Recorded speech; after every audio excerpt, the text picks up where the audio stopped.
আসসালামু আলাইকুম, কেমন আছেন সবাই? আশা করি ভালো আছেন। Welcome to my channel and another blog. আর আজকে শেষ রোজা, আর শেষ রোজাতে আমাকে হেল্প করছে বরাবরের মতো আমার হাজব্যান্ড। সাথে থাকুন, আশা করি ভালো লাগবে। আপনাদের সাথে আসলে খুব সুন্দর একটা জিনিস শেয়ার করতে আসছি। আমি যখন আগের বাসায় ছিলাম, সেই বাসায় থাকতে আমি একটা ছোট্ট একটা বক্সের মধ্যে কিছু ধনিয়া পাতার বীজ বুনছিলাম। তো তখন সেখানে এটা হয় নাই, কিন্তু এ বাসায় আসার পরে এবার দেখি বৃষ্টি হওয়ার পর জাস্ট একটা ধনিয়া পাতা গাছ উঠছে, তাও এটা প্রায় 1.5 বছর পরে। মানে এটা আমার কাছে খুবই অবাক লাগছে। মানে আল্লাহ চাইলে কিরা পারেন, খুবই সুন্দর এই গাছটা কি চমৎকার হয়ে উঠছে, দেখতে খুবই সুন্দর লাগছে। আর আবার খুব শখের একটা বেলি ফুল গাছ আমি কিনেছি। আরেকজন দেখেন এই জুতা নিয়ে হাজির, সে বের হবে, কুৎসু কুৎসু করতেছে, মানে কুৎসু জাপানিজ ভাষায় হচ্ছে জুতা। ইয়ে হু দৌড় দিয়ে চলে আসছে।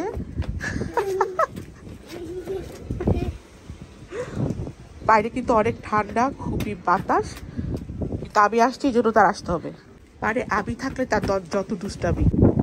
আকি কি খাও? বাতাস বাতাস খাও তুমি? হ্যাঁ, বাতাস ঐশী ঐশী বাতাস। আবার এমনিতেই ঠান্ডা জ্বর, আর সে আমাকে এই বাইরের মধ্যে আইনে বাতাসের মধ্যে ঝুলাই রাখছে। আবার ঠান্ডা মনে হয় আরো পাইয়া যাবে। তুমি ড্রেসে ময়লা কোথা থেকে লাগাইছো? হ্যাঁ, কোথা থেকে লাগছে ময়লা বলো? হ্যাঁ, কোথা থেকে? এখান থেকে লেগেছে? তুমি শিওর? কয়েকটা পুদিনা পাতা নিয়ে যাই, কারণ আজকে আমি লেবু দিয়ে পুদিনা পাতা দিয়ে শরবত বানাবো। তো বাগা বেলি ফুল গাছ দিয়ে গত বছর একটা মাত্র বেলি ফুল হয়েছে, এতেই আমার খুশির শেষ নাই। দেখেন ডোর বন্ধ করে রাখছে, আমাকে বাসায় ঢুকতে দিবে না। হ্যাঁ পিকু, হ্যাঁ খুলে দাও, দরজা খুলে দাও। আরিগাতো গোজাইমাসু। বাড়ি থেকে পুদিনা পাতা আনার পর আমি শরবত বানাই ইফতার রেডি করতে নামছি আর কি। সময় লেগে গেছে আসলে।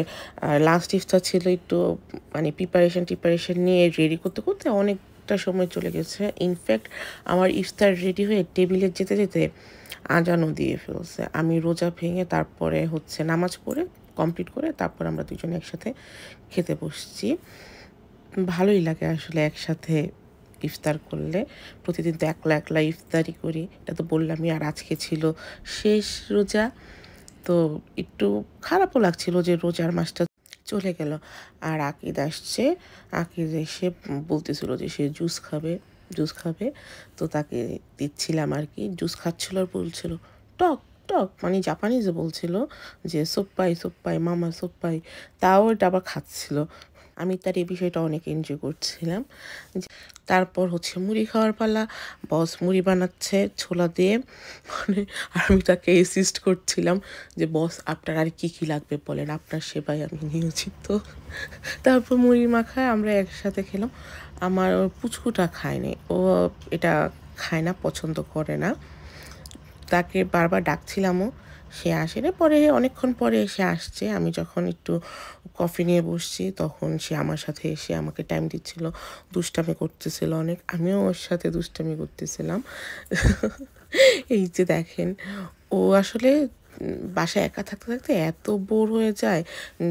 2 দিন যে বন্ধ থাকে এতে সে খুবই বিরক্ত হয়ে যায় বাসায়। আর খুবই জানি একটা খুব বাজে নেশা হচ্ছে, সে টিভি দেখতে চায় প্রচুর। আমি কোনোভাবে এটা তাকে অ্যাভয়েড করতে পারছি না। আকি মার দিকে তাকাও তো একটু বাবা। আকিদ একটু এখানে ফিরো না, মার দিকে ফিরো। আমাদের এখানে চাঁদ প্রায় উঠি ভাব, আমরা এই জন্য একটু শপিং করতে বের হয়েছি। চাঁদ রাতে শপিং মানে হচ্ছে শ্যামাই টামাই কিনতে। রোজার ঈদ হবে আর রমজানেরই রোজার শেষের গান হবে না, তা কি হয় বলেন? এটা ছাড়া কি কখনো ঈদ সম্পূর্ণ হয়? যাক আলহামদুলিল্লাহ আমরা দোকানে আসতে আসতে ঈদের ঘোষণা হয়ে গেছে। এখানে অবশ্য রাত ৯টা ছাড়া আবার চাঁদ উঠে না, জাপানে বরাবর। তো আমরা দোকানে আসতে আসতে হালাল ফুডে আমাদের চাঁদ উঠে গেছে। তারপর আমাদের যা যা প্রয়োজন ছিল মিষ্টি টিষ্টি কিনে আমরা বাসায় চলে যাব। অবশ্যই রমজানের এই রোজা শেষে এলো খুশির ঈদ, গান শুনতে শুনতে আমরা বাসায় যাব। এতে কোনো সন্দেহ নেই যে আমরা পুরা রাস্তা এই গান শুনতে শুনতে যাব। যাই হোক, আপনারাও অনেকেই এনজয় করেন, দোয়া করি আপনারাও অনেক সুন্দর করে সময় কাটান পরিবার পরিজনদের সাথে। খুব সুন্দর সুন্দর মুহূর্ত আপনাদের সৃষ্টি হোক। আল্লাহ পাক সবাইকে ভালো রাখুক, সুস্থ রাখুক। আমার পরিবারের জন্য সবাই দোয়া করবেন। ব্লগটা অনেক দেরিতে আসবে, কারণ হচ্ছে আমি একটু ব্যস্ত থাকবো সেজন্য। তো সবাই ভালো থাকবেন, আমার পরিবারের জন্য দোয়া করবেন। ঈদের দিনের মতোই আপনার অন্যান্য দিনগুলো কাটুক, দোয়া করি আপনারাও সবাই আমার জন্য দোয়া করবেন। সবাই ভালো থাকবেন, সুস্থ থাকবেন। আল্লাহ হাফেজ, ঈদ মুবারক।